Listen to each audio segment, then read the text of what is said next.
toddoba qodob oo kaa caawinaya inaad ka gudubto waqtiyada adag ee nolosha. Marka aynu runta si fiican iskugu sheegno, farxaddu maaha sidaad dareento marka aan wax dhibaato ah ku haysan, balse markaad marayso dhibaatooyinka ku haysta ee adag ee aad ogaato inaad dhibaato walba oo ku soo wajahda aad ku gudbi karto. Oraah baa tiraahdaa, waxaan ku dirin wuu ku adkeeyaa. Marka maanta waxaan rabaa inaan kuu soo gudbiyo dhowr qodob oo aan rajaynayo inay kuga caawiyaan inaad ka gudubto nolosha adag. Balse muuqaalka inta aynu bilaabin, fiidiyoga like noo saar, sidoo kale haddii aad ku cusubtahay channelka subscribe dheh. Xanuunku wuxuu ku xasuusiyaa inaad weli nooshahay. Haddaynu bini'aadam nahay, waxaynu rabnaa in wax walba ay inoo hagaagaan, inagoon fardhaqaajin. Waxaynu rabnaa in wax walba si degdeg ah aynu ku helno, balse sida runta ah wax walba oo qiimo leh wuxuu qaataa waqti iyo samir fara badan. Rafaadka iyo xanuunka ku haysta ma ahan inaad dhacayso, sababtoo ah wax walba oo qiimo lehi waxay kaaga baahan yihiin samirkeeda iyo shaqadeeda. Haddii ay dhib yar tahay ama se ay xanuun yar tahay, in madaxweyne la noqdo dadka oo dhan baa noqon lahaa. Haddiina waqtiyada adag iyo xanuunka, balse u isticmaal si uu kuu dhiirigeliyo, una sheeg naftaada in xanuun walba uu ka dambeeyo farxad iyo raynrayn. Wax walba waa ku meel gaar. Wax walba waqti bay leeyihiin. Habeenkii maalin baa ka dambaysa, ooyinta farxad baa ka dambaysa, xanuunka caafimaad baa ka dambeeya. Marka waqtigu kugu adkaado, waxaa ka dambeeya waqti farxad leh.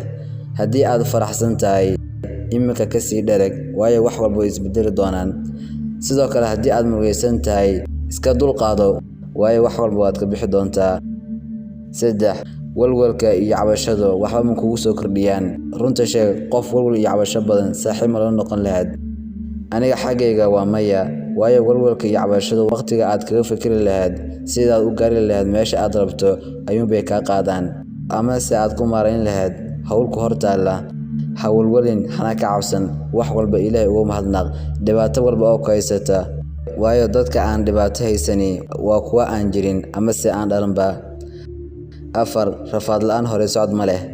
Samirku maaha inaad sugto oo keliya, balse inaad wax qabsato waxay tahay inaad qabato sidee doontaa u adkaatee, adigoo qalbi sami ku qaba oo og waxaad samaynaysa inay u qalanto rafaadka aad marayso. Waayo haddii aad aragtay rafaadka oo keliya balse aanad arkin muhiimadda ay leedahay wax aad qabanaysid, markiiba waxaa kugu dhacay niyad-jab. Laakiinse haddii aad mar walba aad aragto muhiimadda ay leedahay iyo saamaynta wacan ay dadka ku yeelan doonto meesha ay ku wado wadadan aad dooratay, waxaa kugu dhalanaya xiise iyo jacayl aad u qabto waxaad qabanayso.